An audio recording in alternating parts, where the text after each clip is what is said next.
상상해 보세요. 어느 날 아침 깨어났을 때 당신이 당신의 삶을 통제하고 있지 않다는 것을 깨닫는 순간을, 당신이 내리는 선택, 당신을 붙잡는 두려움, 사람들에게 반응하는 방식. 만약 이 모든 것이 진정으로 당신의 결정이 아니었다면 어떨까요? 칼 융에 따르면 당신 내면 깊은 곳에는 숨겨진 힘이 존재합니다. 이 힘은 그림자 속에서 작용하며 당신이 깨닫지 못한 채로 당신의 생각, 행동, 심지어 정체성까지 형성합니다. 융은 이를 결프 그림자 자아라고 불렀습니다. 이는 당신이 억압하는 부분, 인정하지 않는 생각, 존재하지 않는 척하는 감정들입니다. 하지만 여기서 중요한 점은 당신이 그것을 무시한다고 해서 사라지는 것이 아니라는 것입니다. 사실, 당신이 그것을 덜 인정할수록 그것은 당신에게 더 큰 힘을 발휘합니다.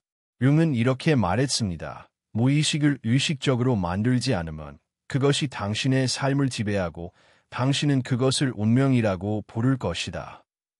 그러므로 진짜 질문은 이것입니다. 당신이 진정으로 삶을 통제하고 있나요? 아니면 당신의 그림자 자아가 뒤에서 조종하고 있나요? 이 이야기의 끝에 이르면 당신은 그림자 자아가 무엇인지 이해할 뿐만 아니라 그것이 당신을 완전히 집어삼키기 전에 어떻게 맞서야 하는지 배우게 될 것입니다. 혹시 당신이 무언가에 반응한 후에 왜 내가 그렇게 했지? 라고 궁금해한 적이 있나요?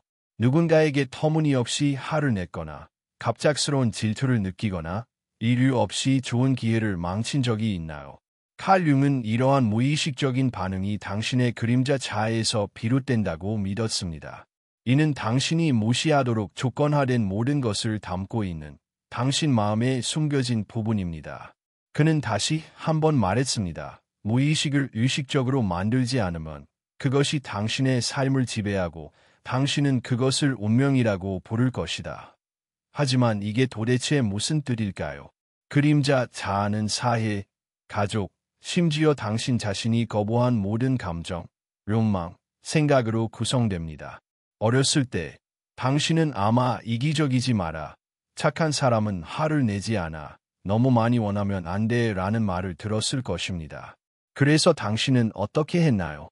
그런 감정들을 억눌렀습니다. 그것들이 존재하지 않는 척했습니다. 하지만 문제는 그림자를 무시한다고 해서 그것이 사라지지 않는다는 것입니다.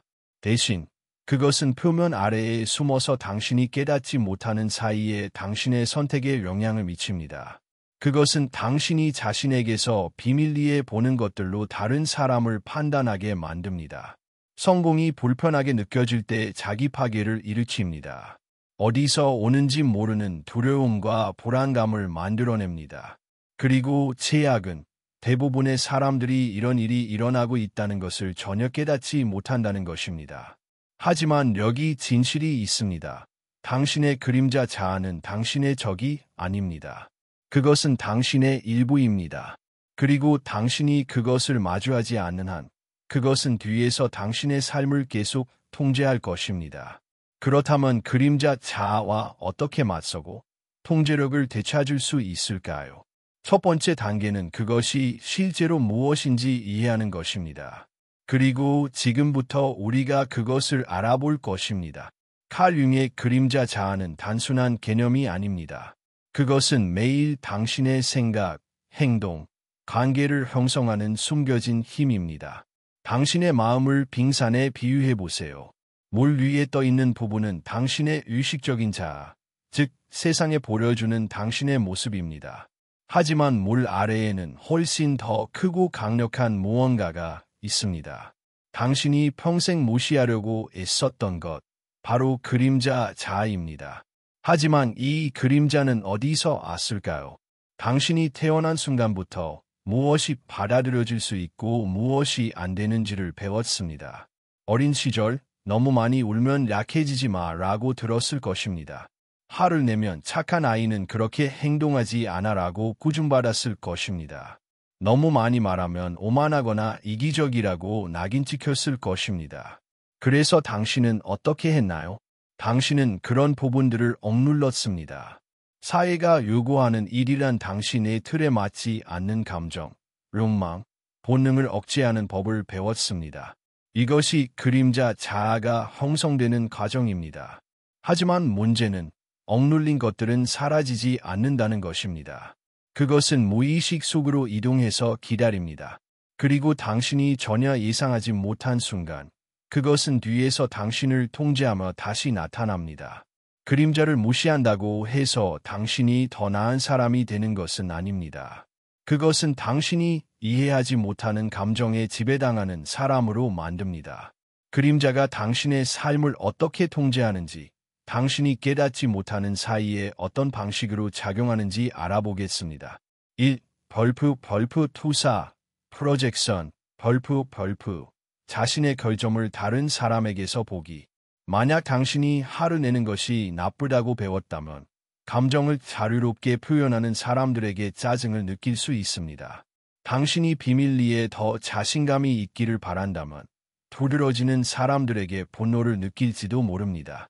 우리가 다른 사람에게 가장 심하게 판단하는 것은 종종 우리가 스스로 인정하기를 거부하는 것들입니다. 2. 벌프 자기 파괴, 셀프세보타지, 벌프. 자신의 성공을 막기. 좋은 기회를 얻었는데 갑자기 그것을 망쳐버린 적이 있나요? 당신이 원했던 사랑을 거부한 적이 있나요? 중요한 일을 미루면서 스스로에게 해를 끼친 적이 있나요? 이것은 당신을 가두는 그림자 자아의 작용입니다.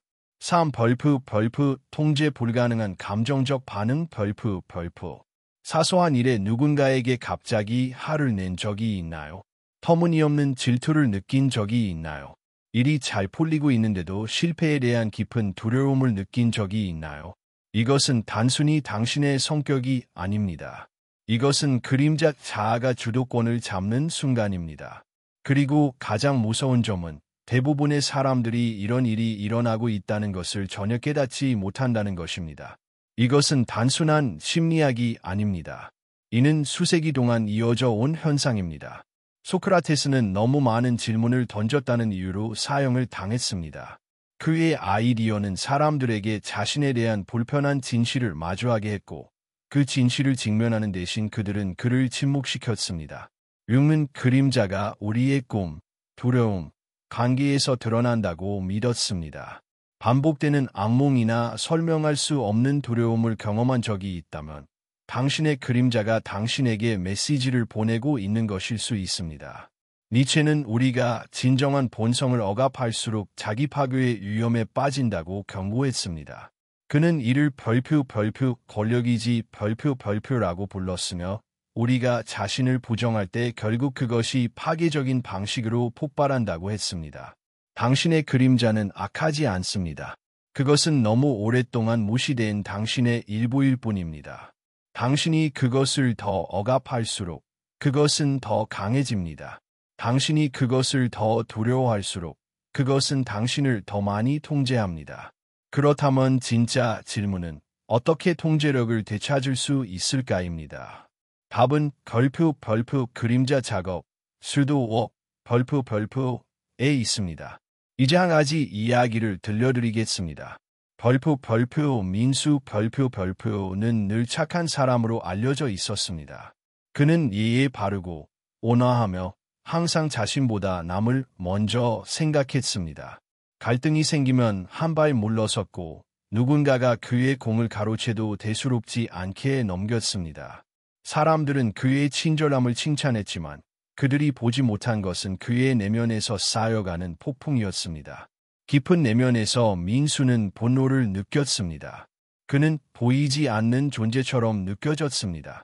이기적이고 공격적인 사람들이 성공하는 동안 그는 늘 간과당하는 위치에 머물렀습니다.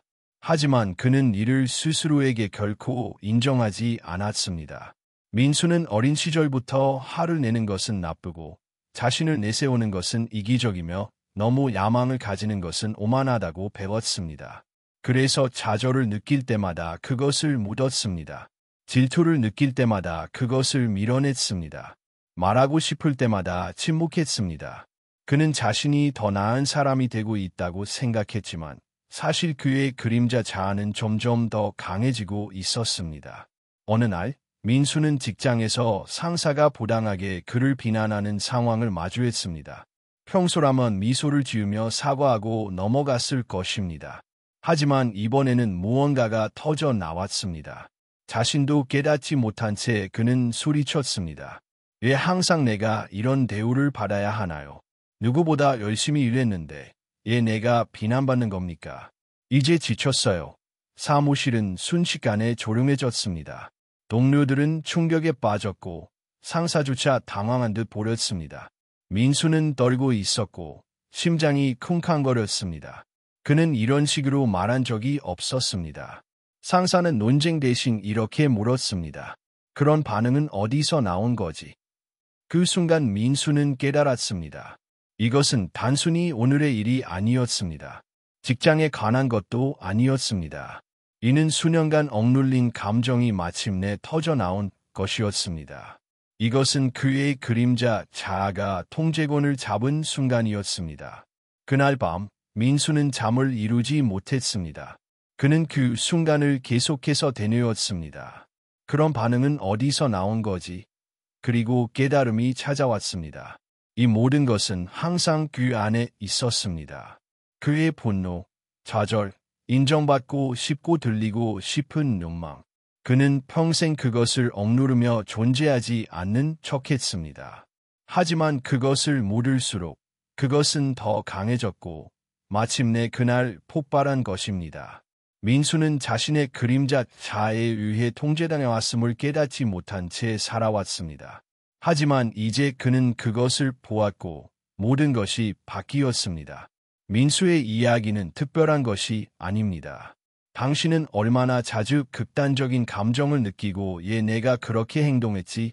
라고 생각했나요? 누군가를 이유 없이 짜증나게 느낀 적이 있나요? 일이 잘 풀리고 있을 때 스스로를 방해한 적이 있나요? 이것은 우연이 아닙니다. 이것은 당신의 그림자 자아가 조종하는 것입니다. 그리고 당신이 그것을 마주하지 않는 한 그것은 계속 당신을 통제할 것입니다. 이제 그림자 자아가 무엇이고 그것이 어떻게 당신의 삶에 은밀하게 영향을 미치는지 알았습니다. 진짜 질문은 어떻게 통제력을 되찾을 수 있을까입니다. 칼 융은 무의식적인 패턴에서 벗어나는 열쇠가 별표 그림자 작업 별표에 있다고 믿었습니다. 하지만 많은 사람들이 오해하는 것이 있습니다. 그림자 작업은 그림자를 파괴하는 것이 아닙니다. 두려움, 분노, 불안을 제거하는 것도 아닙니다. 대신 그것은 그림자를 이해하고 통합하며 그것을 힘의 원천으로 바꾸는 것입니다. 이렇게 생각해 보세요. 당신의 그림자는 없애야 할 악마가 아닙니다. 그것은 길들여지지 않은 당신의 일부로 이해해야 할 존재입니다. 그림자 작업을 시작하는 3가지 강력한 단계를 소개하겠습니다. 1. 투사 인식하기 누군가를 만나자마자 이유 없이 짜증이 난 적이 있나요? 사소한 일에 지나치게 강하게 반응한 적이 있나요? 오만한 사람을 싫어하는데 깊은 내면에서는 자신감 있게 말하고 싶은 욕망이 있지는 않나요? 이기적인 사람을 참을 수 없지만 사실 당신은 항상 남을 먼저 생각하도록 교육받아 자신을 희생했을 수도 있습니다. 칼 융은 우리의 가장 큰 트리거가 우리가 억압하도록 배운 부분을 드러낸다고 믿었습니다. 이를 투사 별표라고 합니다. 투사는 우리가 스스로 인정하기 거부하는 것을 다른 사람에게서 보는 현상입니다. 예를 들어 누군가의 야망이 당신을 짜증나게 한다면 성공을 원하는 것이 이기적이라고 배웠기 때문일 수 있습니다. 다른 사람의 게으름을 계속 판단한다면 당신은 항상 생산적이어야 하며 쉬는 것을 허락받지 못했을 가능성이 있습니다. 누군가의 자신감이 당신을 불편하게 한다면 조용히 주목받지 말라고 배웠기 때문일 수 있습니다. 시작 방법 무엇이 당신을 화나게 하고 질투하게 하고 불편하게 하는지 주목하세요. 다른 사람을 판단하는 대신 이렇게 자문하세요. 이 반응은 나에 대해 무엇을 말해주는가? 패턴을 찾아보세요. 당신이 싫어하는 사람들은 어떤 면에서 비슷한가요? 불편한 진실은 우리가 다른 사람에게 가장 싫어하는 것은 종종 우리가 스스로 묻어둔 것들입니다. 이 패턴을 인식하지 않는 한 당신의 그림자는 당신이 깨닫지 못하는 사이에 당신의 감정을 계속 통제할 것입니다. 이 벌프 그림자 저널링 벌프. 당신의 마음을 집에 비유해 보세요. 당신이 다루고 싶지 않은 부분은 지하실에 가둬두고 열쇠를 버립니다. 그것이 사라지길 바라면서요. 하지만 문제는 당신이 무언가를 더 억압할수록 그것은 더 강해진다는 것입니다. 그리고 예상치 못한 순간 그것은 강제로 밖으로 나옵니다. 그래서 벌프 그림자 저널링 벌프 이 강력합니다. 이는 지하실의 문을 열고 당신이 피하려 했던 것을 마주하는 과정입니다. 벌프 그림자 저널링이란 벌프 당신의 원초적이고 여과되지 않은 생각을 적는 것입니다. 절대 큰 소리로 말하지 않을 생각, 당신을 두렵게 하거나 당황하게 하는 생각들입니다. 이렇게 시작하세요. 조용한 장소를 찾고 아무도 당신이 쓰는 것을 보지 않도록 하세요. 스스로에게 물어보세요. 내가 억누르는 감정은 무엇인가? 떠오르는 모든 어둡고 불쾌하고 불편한 생각을 거멀 없이 적으세요. 그 감정들을 밀어내지 말고 느끼도록 하세요. 당신은 수년간 묻어둔 분노, 무심한 척했던 질투, 모든 결정을 비밀리에 좌우하는 두려움을 발견할 수 있습니다. 그리고 진실은 이것입니다. 당신의 그림자는 악하지 않습니다. 그것은 단지 받아들여지지 않은 당신의 일부일 뿐입니다.